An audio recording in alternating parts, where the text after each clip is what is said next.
Hello once again, ladies and gentlemen. I'm Harrison Turner, your freshly shaven boy, and welcome back to the channel. I know it's been not very long since the 2019 list came out, and considering there was a 4-month gap between those two videos, it's a little bit surprising. But I'm here with just a quick little video about my favorite metal acts to come out of the 2010s.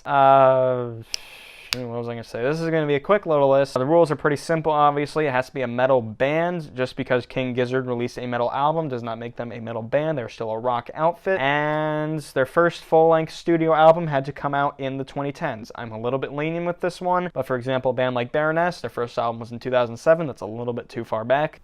And let's get going with the first band on our list. Swedish heavy metal Grammy-winning outfit Ghost is the first one to come up here. I'm sure they're the most famous band on this list. They started off their career with a very satanic theme in mind to bring that black metal imagery to the masses with a more pop metal sound, I guess is the best way to describe it. However, since then, they've managed to broaden their lyrical content to not just that, but for example, in songs like Rats from Prequel, to stuff about the plague and death and just not Satan. You know, it's a real good progression on their part. The biggest notable thing about them as far as their performance is the way they dress. Rather than doing corpse paint or just not dressing up at all, Tobias Forge, the vocalist, dresses himself up in this kind of black and white paint. The earlier days it was the Papa Emeritus, now it's Cardinal Copia is his latest persona, and his bandmates in the back are all ghouls, faceless ghouls with these masks and black robes. It looks pretty great. It's this amazing show of grandeur and just kind of posturing that's really fun. But the big thing about it is a lot of people claim that this is the only reason the band is popular. That is just not true. That is not true at all. These guys write some incredibly catchy, earwormy riffs and some brilliant, simple synth parts. Lately, I've taken on a jazz influence on songs like Miasma. Like, you can't listen to that song and tell me that they don't have songwriting ability. Come on. It's a brilliant instrumental. Moving on from that, we have Tobias Forge's voice. I wasn't a huge fan of it at first, not gonna lie, but I've since come around. Initially I found it a little bit nasally and kind of obnoxious, but I don't know. Taste change. I've evolved to like it. He's got a little bit of drama with some of his ex-band members. I'm not touching that right now. Great band. If you want to check them out, I think Opus Eponymous, the album right here, is a good place to start just to see their natural progression. I would just kind of go in chronological order from there if you find yourself interested. And we're going to move on to the next band on this list, which is a black metal band. An actual black metal band, but not a traditional black metal band. You see, I'm not a huge fan of the subgenre. I find the over-reliance on the satanic themes to be kind of redundant because it's just band after band after band of doing the same vocals and shit. The overall aesthetic is kind of tiresome with all the corpse paint and like Mayhem sticking animal heads on stakes. It's really gross. And just the way they alienate themselves from the rest of the music community. I don't fuck with that, you know? The way they record their music, it's not really raw.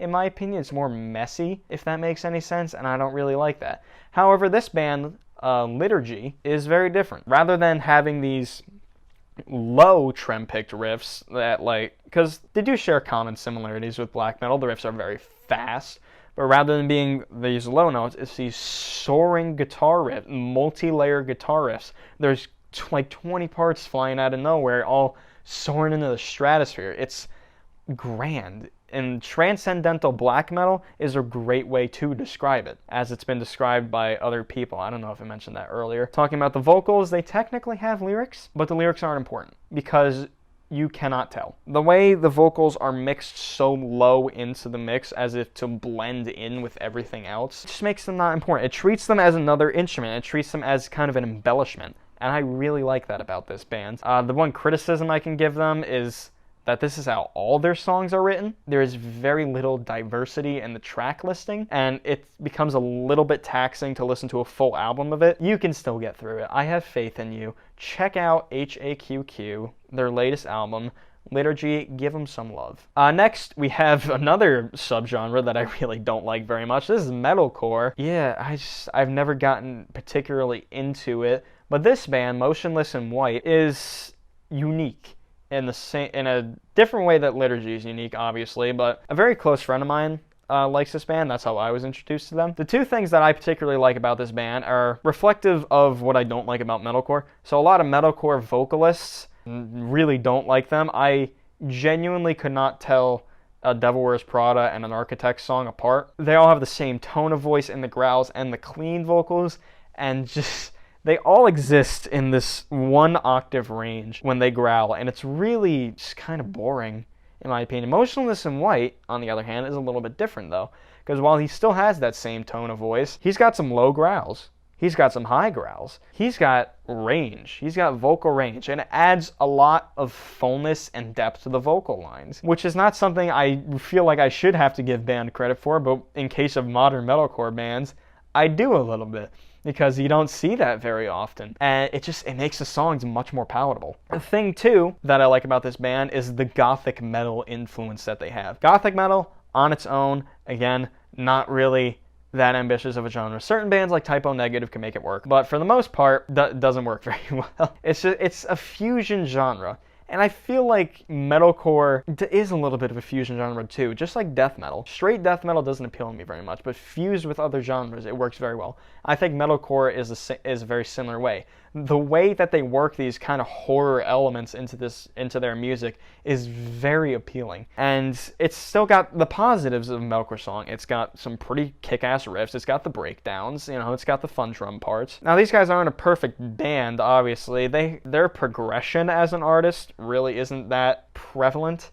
Their latest record sounds almost the same as their first record. But if you want a consistent band, Motionless in White is still at least always above par. If you want an album to check out, I think their first album, Creatures, is a good place to start. Moving on from there, we have actually another metalcore act. This is Code Orange. This is coincidentally another metalcore act from Pennsylvania. Motionless in White was from Scranton. These guys are from Pittsburgh. And they're also both signed to the same record. They're both signed to Roadrunner label, which is one of the biggest metal labels. They have Slipknot, they have Trivium, they have Gojira, they have Korn, not to mention all the other bands they used to have on their label. They're also kind of one of the shittiest, but that's not important right now. Technically, these guys are hardcore punk bands, but I think they have enough metalcore elements that I'm going to consider them metalcore, especially considering that metalcore is a derivative genre of hardcore punk. Yeah, they just have some brutal fucking riffs. Just some brutal fucking riffs. And the tone of the instruments, it's not this clean distortion of a lot of other modern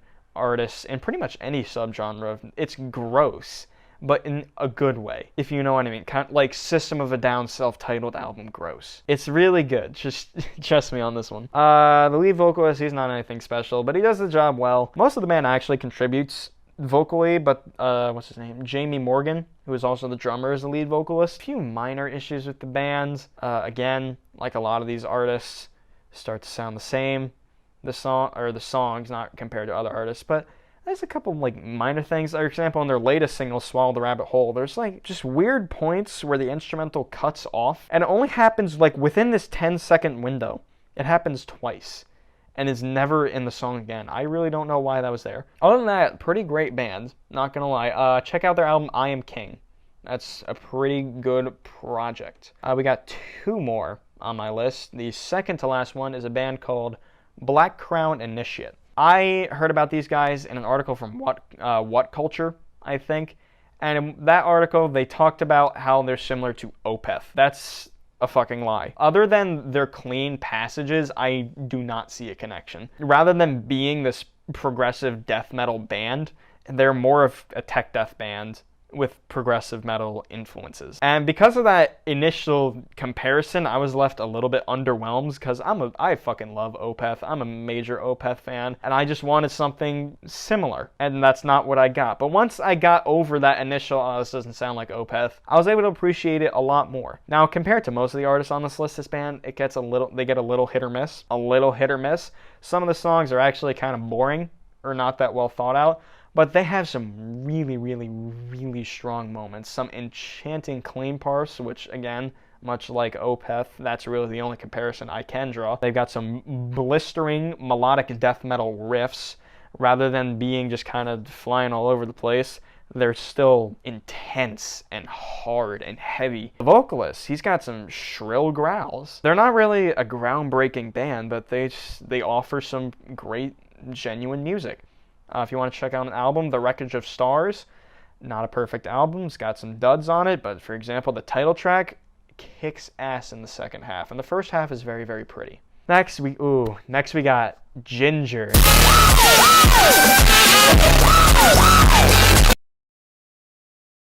J-I-N-J-E-R, Ginger. Now, the world of melodic death metal is not doing so hot right now. There's a lot of Between the Buried and Me clones out there. It's very, very similar song structure, and like I was just saying with Black Crown Initiate, the riffs just they're just flying. They're not really grounded anywhere. But Ginger's different. Ginger has taken what's become kind of the standard formula for a genre that's not supposed to have a standard formula and tossed it out the fucking window. Along with Ghost, are probably my favorite on this list. I really, really like this band. They incorporate a lot of elements of metalcore and progressive metal, which, like I said, very, very strong fusion genre. They do a great job with that. The riffs are soul crushing. They're so good. The tone of the drums are crisp. They're powerful. It's beautiful, honestly, in its own twisted way. Despite the drummer actually changing hands a lot in their discography, I don't think more than 2 albums or projects have had the same drummer,